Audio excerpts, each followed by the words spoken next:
Hello everybody. आज हम इस वीडियो के अंदर टीडीएस इन जीएसटी पढ़ेंगे। तो आइए स्टार्ट करते हैं। First of all, what is the full form of TDS? TDS की फुल फॉर्म है टैक्स डिडक्शन एट सोर्स। इसको सेक्शन 51 में एक्सप्लेन किया गया है। तो आइए इस कंसेप्ट को समझते हैं।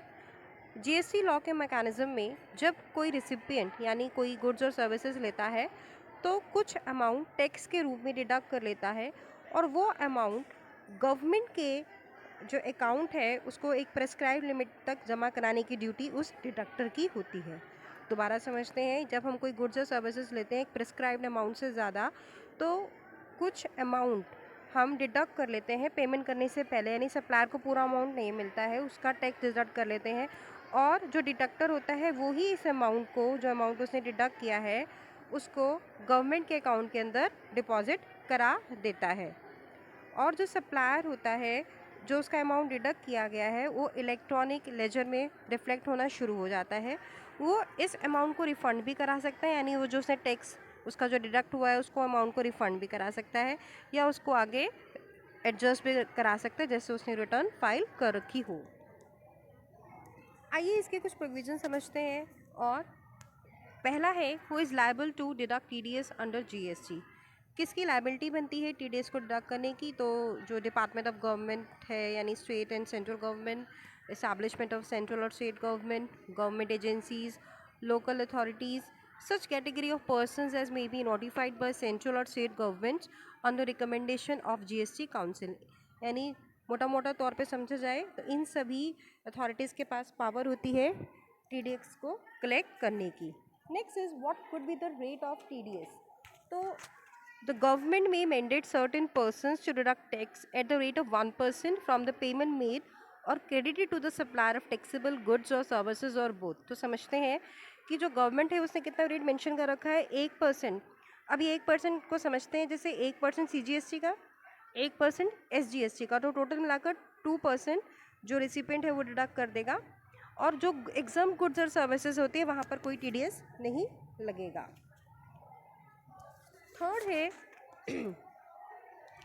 Threshold limit for TDS deduction at source. कितनी लिमिट तक हम टीडीएस काट सकते हैं? तो गवर्नमेंट ने जो लिमिट डिफाइन कर रखी है दैट इज़ 2.5 लाख। और ये जो 2.5 लाख होती है जब हम कैलकुलेशन करते हैं तो इसके अंदर कंट्रैक्ट वैल्यू को कंसिडर करना है, ना कि इनवॉइस वैल्यू को। नेक्स्ट है नो टीडीएस। कहाँ पर टीडीएस नहीं लगता है? तो no deduction shall be made if the location of the supplier and the place of the supplier is in the state or UT which is different from the state or UT of registration of the recipient। तो आइए example से समझते हैं। Suppose जो location of supplier है वो दिल्ली है और जो प्लेस ऑफ सप्लाई है वो भी दिल्ली है, लेकिन जो लोकेशन ऑफ रेसिपिएंट है वो यूपी है, उत्तर प्रदेश है। तो अब इसके अंदर टीडीएस नहीं लगेगा। कैसे? जो लोकेशन ऑफ सप्लायर है वो दिल्ली है तो दिल्ली वाला तो सीजीएसटी और एसजीएसटी चार्ज कर लेगा, लेकिन जो रेसिपिएंट यूपी है यानी यहाँ पे तो इंटर स्टेट ट्रांजेक्शन होगी तो आईजीएसटी के तहत आप टीडीएस नहीं कर सकते। तो यहाँ पर चूँकि लोकेशन ऑफ सप्लायर और location of recipient different states के अंदर है तो यहाँ पर टीडीएस नहीं चार्ज किया जाएगा। नेक्स्ट है time limit to deposit TDS. तो जो टाइम लिमिट दे रखी है दैट इज़ 10 डेज। अब इसको समझते हैं कैसे 10 days. The amount deducted as tax shall be paid to the government by the deductor within 10 days after the end of the month in which such deduction is made। इसको समझते हैं, suppose जुलाई के अंदर आपने टीडीएस डिडक्ट किया है तो अगस्त की 10 तारीख तक आपको ये गवर्नमेंट के अकाउंट में जमा कराना ज़रूरी है। नेक्स्ट है furnishing to the deductee a certificate. देखिए इसको सेक्शन 51 सब सेक्शन 3 में डिफाइन किया गया है। जो डिडक्टर होता है जब वो टैक्स डिडक्ट करता है तो एक सर्टिफिकेट मेंशन करता है जिसके अंदर कितनी कंट्रैक्ट की वैल्यू है, किस रेट से उसने डिडक्ट किया है, कितना अमाउंट डिडक्ट किया है, गवर्नमेंट को कितना अमाउंट पे किया है, अन्य जितने भी पर्टिकुलर्स है उसके बारे में संबंधित सारी जानकारी दी जाती है। नेक्स्ट है failure to furnish the certificate. इसको सेक्शन 51 सब सेक्शन 4 में डिफाइन किया गया है। आइए इस पॉइंट को समझते हैं। जब डिडक्टर है वो टैक्स डिडक्ट कर लेता है और गवर्नमेंट के अकाउंट में जमा करा देता है, 5 दिन के अंदर अंदर उसको सर्टिफिकेट फर्निश करना होता है डिडक्टी को। अगर वो 5 दिन के अंदर अंदर सर्टिफिकेट फर्निश नहीं करता है तो डिडक्टर को 100 रुपये प्रतिदिन के हिसाब से फ़ाइन लगता है. That could be to the maximum amount of 5000 rupees. Next is credit in his electronic cash ledger section 51 subsection 5. जो डिटेक्टिव होता है, ये डिडक्टिव यानी जो सप्लायर है जिसका टैक्स डिडक्टिव होता है, कैसे क्लेम कर सकता है? तो इलेक्ट्रॉनिक कैश लेजर में वो अपना ये जो टैक्स है उसको क्रेडिट ले सकता है and that is also reflected in the return of the deductor. Ninth is failure to deposit TDS. इसको सेक्शन 51 सबसेक्शन 6 में डिफाइन किया गया है. जो डिडक्टर है उसने गवर्नमेंट के अकाउंट में जो उसने टैक्स डिडक्ट किया वो डिपॉजिट ही नहीं कराया, तो इंटरेस्ट के साथ उसको ये टैक्स गवर्नमेंट के अकाउंट में डिपॉजिट कराना पड़ेगा और जो मैक्सिमम रेट ऑफ इंटरेस्ट होगा that could be act as a penalty for him, that could be 18%. Next is GST payment process. देखिए GST attempt has been made to make the payment system hassle free, convenient, online and paperless. Electronically challan generate किया जाता है. तो आइए इस पूरी GST payment की process को समझते हैं. First step is generation of challan in form of GST PMT 06. कोई भी व्यक्ति है वो एक चलान फॉर्म GST PMT 6 के माध्यम से अपनी टैक्स की पेमेंट कर सकता है. उसको डिटेल्स भरनी पड़ती हैं. डिटेल्स वो खुद भी भर सकता है या कोई ऑथराइज पर्सन भी उसके बिहाफ पर भर सकता है. और it is possible to fill in the challan form partially and temporarily save the challan for completion at the later stage. ये ज़रूरी नहीं कि एक ही बार में भरे, वो कुछ फॉर्म अभी भर सकता है और बाद में उसको सेव करके भी भर सकता है और लेटर ऑन वो बाकी फॉर्म भी फिल कर सकता है. After finalisation the challan by the tax payer it will be generated. और एक बार जब ये जनरेट हो जाता है तो उसके बाद उसको मॉडिफाई नहीं किया जा सकता. एक बार जब हम चलान जनरेट कर लेते हैं तो उसको मॉडिफाई नहीं किया जा सकता और CPIN जनरेट किया जाता है. ये CPIN क्या होता है?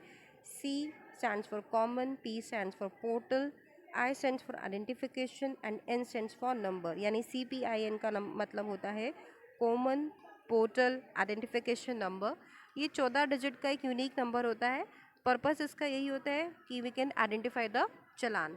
Both challan in form of GST PMT 06 and CPI number will be valid for the period of 15 days.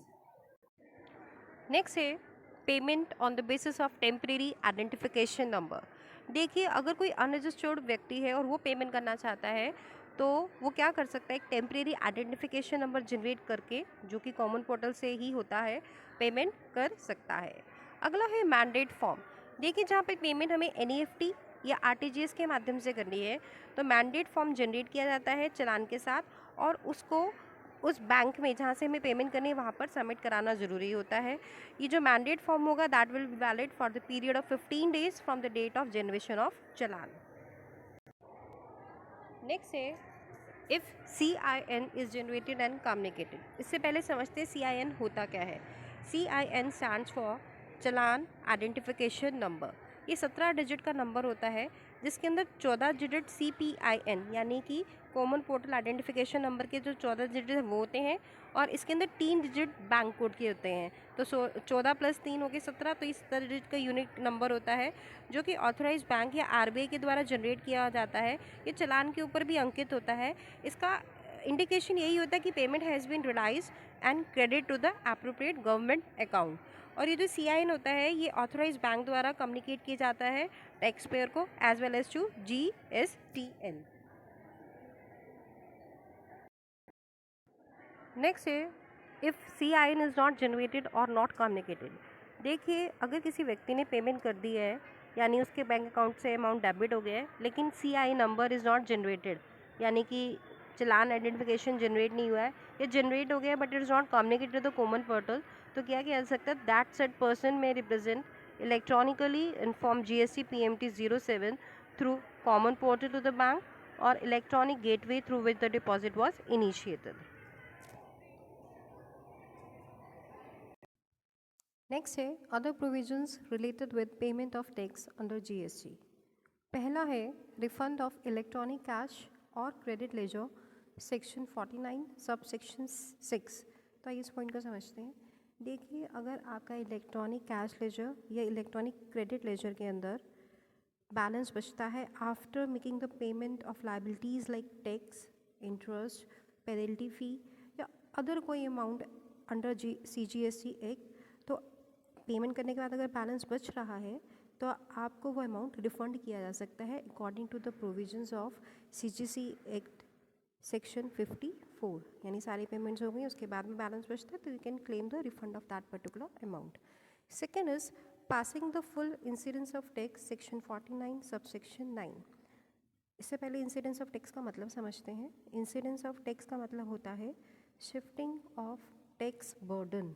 I repeat, incidence of tax का मतलब होता है शिफ्टिंग ऑफ टैक्स बर्डन, यानी एक व्यक्ति जब अपना टैक्स का बर्डन किसी और व्यक्ति के ऊपर शिफ्ट कर देता है, ट्रांसफ़र कर देता है, that is called incidence of tax. यानी it is also refer to as the final resting point of the tax. यानी इसके बाद आप अपना टैक्स के नॉट बी लिविड, उसके बाद टैक्स लेवी नहीं किया जा सकता। तो अगर किसी व्यक्ति ने CGST एक्ट के तहत गुड्स या सर्विसेज पे कोई टैक्स पे किया है तो हम ये मानकर चलते हैं कि ही must have passed on the full incidence of such tax to the recipient of such goods or services or both। यानी उसने अपने टैक्स का बर्डन शिफ्ट कर दिया होगा रेसिपिएंट पर। तो incidence of tax I hope आपको समझ में आ गया, when you shift the tax burden. Next is interest on delayed payment of tax section 50। देखिए, गवर्नमेंट को एक प्रेस्क्राइब टाइम के अंदर आपको अपना टैक्स पे करना होता है, लेकिन अगर आप नहीं पे कर पा रहे हो उस प्रेस्क्राइब टाइम के अंदर तो गवर्नमेंट आपके ऊपर पेनल्टी लगा देती है, यानी आपको वो pending amount along with interest पे करना पड़ेगा गवर्नमेंट को। तो सेक्शन 50 सब सेक्शन 1 के तहत जो रेट ऑफ इंटरेस्ट होगा, यानी जो आपके ऊपर पेनल्टी लगेगी, दैट कुड नॉट एक्सीड 18%। यानी जितना आपने पेमेंट नहीं किया है उसको आपको पेमेंट करना है along with the interest, that could not exceed 18%। और ये इंटरेस्ट कब से लगेगा? फॉर एग्जांपल, अगर आपने 20 जनवरी तक टैक्स पे करना था, आपने नहीं किया, तो 21 जनवरी से ऊपर आपकी पेनल्टी चार्ज करनी शुरू हो जाएगी, यानी आपके ऊपर रेट ऑफ इंटरेस्ट लगना शुरू हो जाएगा। Last point is interest on undue और excess ITC claim section 50 subsection section 3। इसको समझते हैं। देखिए, अगर कोई टैक्सेबल पर्सन है जिसने एक्सेस क्लेम कर लिया, यानी ज़्यादा क्लेम कर दिया ITC, तो या फिर दूसरी क्या है, उसकी जो आउटपुट टैक्स लायबिलिटी है वो कम बन रही है, यानी रिड्यूस करके दिखाई है। तो दोनों केसेस में, यानी उसने ITC से ज़्यादा क्लेम कर लिया या उसकी आउटपुट टैक्स लायबिलिटी कम शो हो रही है, तो दोनों केसेस में उसको वो पेंडिंग अमाउंट गवर्नमेंट को पे करना पड़ेगा। And the rate at which he will be bound to pay that amount should not exceed 24% और as per the recommendations of GST council. तो आई होप आपको ये सारे प्रोविज़न समझ में आ गए होंगे। कोई भी डाउट है आपको इससे रिलेटेड तो आप कमेंट सेक्शन में पूछ सकते हैं। Thanks a lot for watching this video. I hope आपके कंसेप्ट्स क्लियर हुए होंगे। Thanks a lot.